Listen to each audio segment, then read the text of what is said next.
there was a deal cut with the Ukrainians. They were basically forced to give up their nuclear weapons after the collapse of the Soviet Union.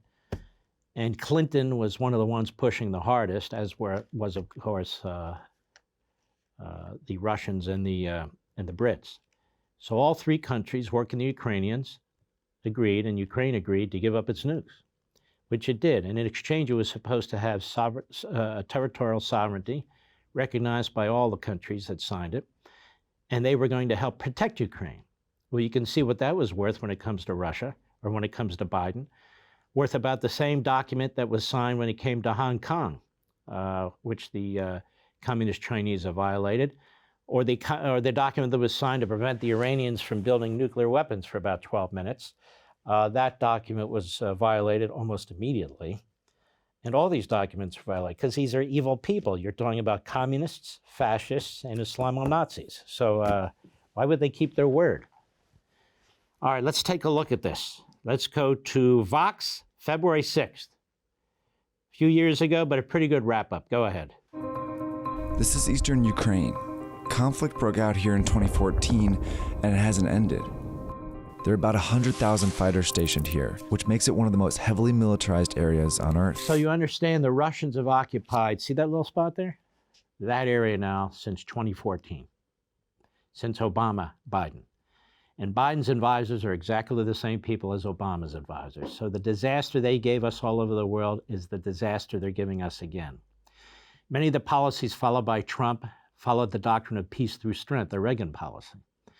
Trump's foreign policy and national security policy are very badly misunderstood. He didn't want to start any wars. He wanted to end wars, but he didn't take any crap. He didn't want to be the president who lost Taiwan. He didn't want to be the president who lost Ukraine. He didn't want to be the president who empowered Iran, and on and on and on. And he made sure that wouldn't happen. Go.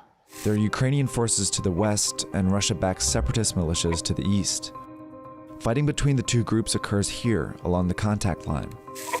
In 2015, after nearly a year of deadly fighting, a peace agreement called for a ceasefire, creating this security zone. The agreement was supposed to stop the fighting and resolve the conflict between Ukraine and the separatists.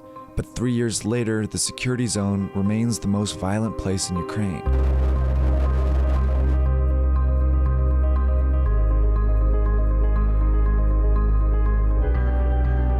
You have to understand, Russia has always treated Ukraine in horrific ways. 1932, and by the way, you see where Hungary is? This is what I'm talking about.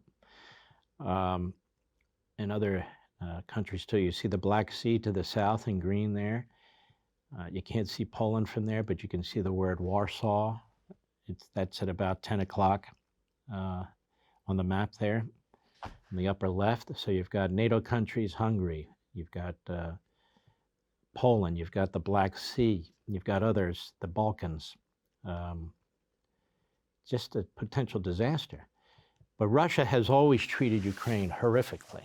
The 1932 genocide, where Stalin couldn't stop the peasant farmers from protecting their land. You know, the communists come in, they want to create these large communes, and the peasants whose families go on these little plots of land going back generations, they wouldn't give up, and they couldn't shoot them fast enough.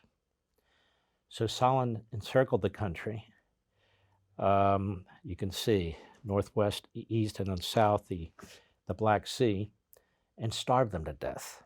And upwards of anywhere from 5 to 10 million Ukrainians starved to death in 1 year. Solzhenitsyn once spoke about the fact that at the Gulag, they could hear some of the Ukrainians crying and scratching to get into the camp, to get something to eat. There was mass cannibalism. It was a horrific, horrific scene. There was nothing to eat. They ate their animals, and then some of them began to eat the corpses and so forth. It was a horrible, horrible scene. And of course, the New York Times back then, just like today, covered it up. The top reporter for the New York Times in Moscow, their correspondent there, was actually one of their top reporters, period, Walter Duranty. You probably heard of Walter. And may I call you Walt? He was on Stalin's payroll. Stalin got him a girlfriend. He impregnated the girlfriend. Stalin made sure he had the best food. Stalin made sure they had the same car, everybody, in terms of the communist elite, because that's the best they could do. Made sure he had a car to go wherever he wanted to go. And in return, Durante spiked the news, and even worse, he printed propaganda. He called this whole effort a genocide against the Ukrainians. He said that they had a bad harvest, and that Stalin was trying to, in a just and equal way, make sure that people were fed. They had a bad harvest. And, he also said when it started to come out, the way that Stalin brutalized anybody he thought threatened his power and so forth, he's the one that said, well, sometimes you have to break a few eggs. That came from him. And a lot of these stories he wrote were running in the pages of the New York Times. Meanwhile, the British press from Manchester and other places, these people actually went into Ukraine when these people were starving there. They were disgusted with Durante in the New York Times. This is a footnote, but I thought you'd be interested in it. You can never trust the New York Times, because just a few years later, they began covering up the Holocaust. Their bureau chief in Berlin there was a sympathizer to the Third Reich. The New York Times knows how to pick them, doesn't it? And now they have a whole Hate America staff, writers and so forth, getting Pulitzer Prizes for Russia collusion that never occurred with Trump. It's an amazing thing. This is a corporation. The New York Times is a corporation. Rather than producing toothpaste, it produces quote unquote newspapers and news. But it should be no more trusted than anything else. I think it's really putting out journalistic alar. Remember what alar is? Well, some of us do. All right, let's continue. Go. The ceasefire is violated almost every single day in East Ukraine, which reportedly puts about 100,000 civilians in constant danger. Over 10,000 people have died since the conflict in Ukraine began. This is Putin. Putin arming the so-called militia there, and they shoot missiles into the towns. They're slaughtering the people. 10,000 killed since 2014. I will say this, though. That's less people that have been killed than in America since 2014 in our streets and in our cities. We lose about 16 to 17,000 a year. Think about that. Go ahead. And about 1.5 million have been displaced, while both sides continue to build up their forces. The conflict began at the end of 2013, when the Ukrainian government rejected an association with the European Union in order to build stronger ties with Russia.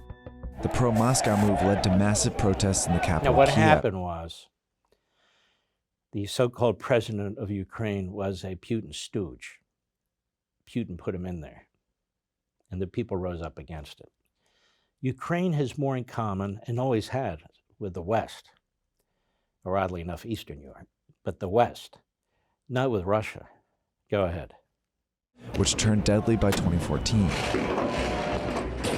Russia took advantage of the chaos and sent its military in to annex Crimea in March. A month later, pro-Russian separatists in the Donbass seized the cities of Luhansk and Donetsk and declared them independent from... So Putin grabs the Crimea, which isn't his. He grabs these two provinces on the far east side. You'll notice that one of them borders in part the sea there. There are a lot of Russians in that area, ethnic Russians. He grabs two provinces, declares their independence, and recognizes them. He did that the other day, too. And before that, of course, he had grabbed a big chunk of the country of Georgia. Now, yesterday, or the other day, in the speech he gave to his nation while he was sitting behind a desk, rather odd sort of speech, but nonetheless, the point was understood, at least by us, meaning you and me, which is he didn't like the collapse of the Soviet Union. And he said Ukraine should never have left Russia, period. And he said a lot of these countries should never have left Russia, period. And he's quietly but aggressively toppling some of the leadership in different countries, and they are effectively back into the Russian orbit. Go ahead. The Ukrainian army moved to take the region back, but Russia covertly joined the separatist rebels, which led to fierce fighting for several months. In February 2015, both sides settled on a peace agreement called Minsk II. The deal laid down conditions for a ceasefire in the security zone, where heavy artillery, tanks, and mortars were banned. Foreign militaries, meaning Russia, had to leave Ukraine. It also recognized the two separatist areas, the Donetsk People's Republic and the Luhansk People's Republic, and outlined how they could be reincorporated back into Ukraine. But despite the agreement, none of that has happened.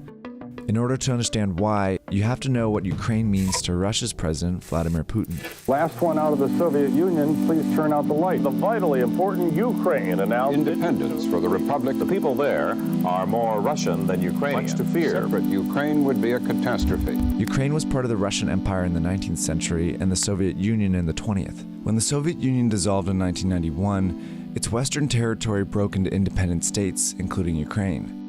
They formed a buffer between Russia and Western Europe. But in the 90s and 2000s, these countries started drifting westward, and many joined the EU. By invading Ukraine, Putin was able to destabilize and stop it from developing a stronger relationship with Western Europe. Russia continues to fuel the fighting by supporting the separatists and keeps its own military at the ready. Meanwhile, Ukraine's government is forced to devote resources to its defense. Both sides have ignored the ceasefire so far, and a closer look at the front lines reveals just how unstable the region is. The separatist rebels in the LPR and DPR have funding, weapons, and the assurance of the massive Russian military behind them. They are responsible for the majority of the ceasefire violations. On the Ukrainian side, the forces are a mix of Ukrainian army soldiers and volunteer militias. These militias are funded by Ukrainian oligarchs and members of parliament. Some have far-right views and even have attacked the Kiev government. But Kiev continues to fund and arm these groups anyway. It's their only defense against the Russia-backed rebels in the east. So despite a ceasefire that could have ended the conflict, there's an active war on the ground. Both sides continue to fire heavy artillery on a daily basis as a show of strength. Power, water, and supplies are common targets, and the heaviest price is paid by the hundreds of thousands of civilians trapped in the crossfire. That's a very good summary. And now let's bring it up to date.